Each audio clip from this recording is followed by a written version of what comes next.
పొద్దున అందరూ టిఫిన్ చేసి వచ్చినారా లేదా? టిఫిన్ చేసి ఆటలాడాలి. చాలా మంది అంటారు ఏమి తినకుండా అంటే బాగా పరిగెడతాడు. పొద్దున్న కాసేపు ఏదైనా నట్స్ లాంటివి తింటేనో, 2 బాయిల్డ్ ఎగ్స్ తింటేనో, ఏదైనా ప్రోటీన్ ఫుడ్ తీసుకుంటే బ్రహ్మాండంగా వర్కౌట్ చేయొచ్చు. నేను కూడా వర్కౌట్ చేసే 1 గంట ముందు తప్పనిసరిగా ఎంతో కొంత ప్రోటీన్ తీసుకుంటాను, తర్వాతనే వర్కౌట్ మొదలు పెడతాను. సో ఎవరు కూడా పరగడుపున ఆకలితో గ్రౌండ్కు రాకూడదు. అర్థమైందా లేదా? రైట్. పోతే ఈరోజు రోటరీ క్లబ్ చేస్తున్నటువంటి ఆటల పోటీలు. రోటరీ క్లబ్ అనేది ఇప్పటికే చెప్పారు, సుమారుగా 40,000కు పైగా క్లబ్బులు ప్రపంచవ్యాప్తంగా. రోటరీ క్లబ్ అనేది ఆదోనిలో ఉండేది కాదు, కర్నూలు జిల్లాలో ఉండేది కాదు, ఆంధ్రప్రదేశ్ మాత్రమే కాదు, దేశమంతా ప్రపంచమంతా కూడా రోటరీ క్లబ్ ఒక స్వచ్ఛంద సంస్థలాగా ఎన్నో సేవా కార్యక్రమాలు చేస్తుంది, సమాజానికి ఉపయోగపడే కార్యక్రమాలు చేస్తుంది, సమాజం కోసం త్యాగాలు చేసే వాళ్ళని ప్రోత్సహిస్తుంది. బాలికలు ఇలాంటి ఆటలు పాటలు ఆడుతున్నప్పుడు వీళ్ళందరినీ ప్రోత్సహించడానికి ఇటువంటి పోటీలు పెడుతుంది. అంతేందుకు వికలాంగులు ఎవరికైనా ఉంటే స్కూలుకి వాళ్ళకు వెహికల్స్ ఇస్తుంది, రకరకాల కార్యక్రమాలు చేస్తుంది. ఏది సమాజానికి ఉపయోగపడుతుంది అనిపిస్తే వాటినన్నింటినీ చేయడానికి అన్ని ఊర్లలో రోటరీ క్లబ్ ముందుంటది. కాబట్టి ప్రత్యేకంగా రోటరీ క్లబ్ కు ధన్యవాదాలు చెబుతా ఉన్నా, శుభాకాంక్షలు చెబుతా ఉన్నా. మీరందరూ ఒక్కసారి రోటరీ క్లబ్ కోసం చప్పట్లు కొట్టాల్సిందిగా కోరుతా ఉన్నా. ఇక్కడ రోటరీ క్లబ్ లో వివిధ హోదాల్లో ఉన్న పెద్దలున్నారు, స్టేజ్ మీద ఉన్నటువంటి అధ్యక్షులు, మిగతా సంఘానికి సంబంధించిన సభ్యులంతా ఉన్నారు. వీళ్ళందరూ కూడా మిమ్మల్ని ప్రోత్సహించాలని. బాగా చదువుకోవడం సరిపోదు. చాలా మంది అనుకుంటారు స్టూడెంట్ అంటే బాగా చదువుకుంటారండి, ఫస్ట్ ర్యాంక్ వస్తుందండి అంటే పొద్దున్న లేచి దగ్గుతా ఉంటాడు, తుమ్ముతా ఉంటాడు, ఇంట్లో కూర్చొని దుప్పటి కప్పుకొని పడుకుంటా ఉంటాడు, వాడు మంచి విద్యార్థి కాదని నా అభిప్రాయం. స్టూడెంట్ అంటే తప్పనిసరిగా 2 పనులు చేయాలి. 1 చదువుకోవాలి, 2 ఆటలు ఆడాలి.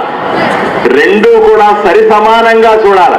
నేను ఒట్టి ఆటలాడతానండి, చదువుకోనంటే కూడా కుదరదు. ఒకవైపున చదువుకుంటూనే ఆటలాడుకోవాలి. ఎవరైతే బాగా ఆటలాడతారో వాళ్ళు తప్పనిసరిగా బాగా చదువుకుంటారు. ఎవరైతే ఆటల్లో ఫస్ట్ సెకండ్ ఉంటారో చదువులో కూడా ఫస్ట్ సెకండ్ ఉంటారు. ఎవరైతే ఆటలు ఆడుతారో వాళ్ళకి తెలివితేటలు కూడా బ్రహ్మాండంగా ఉంటాయి. నువ్వు ఎంత బాగా చదువుకున్నా, ఎంత పెద్ద వృత్తి చేసినా, ఎంత డబ్బు సంపాదించినా, చివరికి శరీరం బాగోలేకపోతే, ఆరోగ్యం బాగోలేకపోతే నీ జీవితమే వృధా అని ఎన్నో సంఘటనలు చెబుతా ఉన్నాయి. కాబట్టి మిత్రులారా, మీరందరూ కూడా పిల్లలందరూ అర్థం చేసుకోవాల్సింది, ఇక్కడ ఆదోనిలో 10వ తరగతి పరీక్ష రాసే వాళ్ళే సుమారుగా 25,000 మంది ఉన్నారు. 25,000 మందిలో కేవలం 200 మంది విద్యార్థులు ఇక్కడ పరిగెడుతున్నారంటే మీరు ఆల్రెడీ పరుగు పందెంలో మీరు గెలిచినట్టే. ఎందుకంటే మిగతా విద్యార్థులకు పరిగెత్తే దమ్ము లేదు, మిగతా విద్యార్థులకు మీతో పోటీ పడే శక్తి లేదు, ఆల్రెడీ మీరు గెలిచినట్టే. దాంతో పాటుగా మిగతా వాళ్ళు మిమ్మల్ని చూసి మీరు పరిగెట్టడమో, మీరు ఆటలాడటమో, మీరు పాటలు పాడటమో, మీరు చేసే కార్యక్రమాలు మిగతా పిల్లలకు కూడా స్ఫూర్తిలాగా ఉండాలని మిమ్మల్ని అందరినీ కోరుకుంటా ఉన్నా. బాగా ఆడండి, బాగా ఆడుకోండి, సంతోషంగా ఉండండి. ఎవడైతే బాగా ఆడుతాడో వాడి ఆరోగ్యం బాగుంటుంది, వాడి శరీరం బాగుంటుంది. కేవలం మీరెప్పుడు అనుకోవద్దు పోటీలు అన్నవి ఆటల్లో మాత్రమే అని. ఆటల్లో పోటీ పడేవాడు జీవితంలో కూడా పోటీ పడతాడు. ఆటల్లో పోటీ గెలిచిన వాడు జీవితంలో కూడా తప్పనిసరిగా గెలుస్తాడని నమ్మిన వాడిని నేను. కాబట్టి మీ అందరికీ కూడా ఆటలాడే ప్రతి ఒక్క విద్యార్థికి బ్రహ్మాండమైన భవిష్యత్తు ఉంది.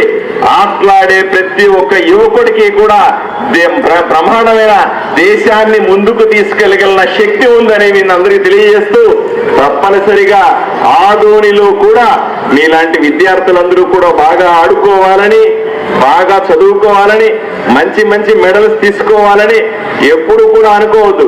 ఈ గ్రౌండ్ లో పరిగెడితే సరిపోదని ఒలింపిక్స్ లో ఎలా పరిగెట్టాలో ఆలోచన చేయండి. ఇక్కడి నుంచి పెద్ద పెద్ద పోటీలకు వెళ్ళడానికి ఈ 5 సంవత్సరాల్లో నేను ఎమ్మెల్యేగా నేను కొన్ని ప్రణాళికలు చేస్తా ఉన్నా. నేను ఎమ్మెల్యే కేవలం 5 నెలలే అయింది, ఇంకా కొంత సమయం ఉంది. చూస్తా ఉన్నా ఏదో రకంగా ముఖ్యమంత్రి అడిగి కానీ మంత్రులు అడిగి కానీ డబ్బు తీసుకొని వచ్చి స్టేడియంలు పూర్తి చేసి ఇక ఆదోనిలో ఉన్నటువంటి విద్యార్థులు ఎవరైతే ఉన్నారో, ఆదోనిలో ఎవరైతే క్రీడలు ఇష్టపడే వాళ్ళు ఉన్నారో వాళ్ళకు మంచి స్టేడియంలు కట్టాలనే ఆలోచన చేస్తా ఉన్నా. 5 సంవత్సరాల్లో తప్పనిసరిగా ఒక్క స్టేడియం అయినా పూర్తి అవుతుందని నేను మనస్ఫూర్తిగా నమ్ముతా ఉన్నాను. మంచి రోజులు రాబోతా ఉన్నాయి. మనమందరూ కూడా ఎక్కడ పడితే అక్కడ ఆడటం కాకుండా మంచి మంచి స్టేడియంలో ఆడే రోజు దగ్గరలో ఉందని మీ అందరికీ తెలియజేస్తూ, మీ అందరికీ కూడా పోటీ పడుతున్న ప్రతి ఒక్కరికి కూడా ఆల్ ది బెస్ట్ చెబుతూ, రోటరీ క్లబ్ చేస్తున్నటువంటి సేవా కార్యక్రమాలకి, విద్యార్థులను ప్రోత్సహించే కార్యక్రమాలకి వీళ్ళందరినీ కూడా ప్రత్యేకంగా అభినందిస్తూ సెలవు తీసుకుంటారు. నమస్కారం.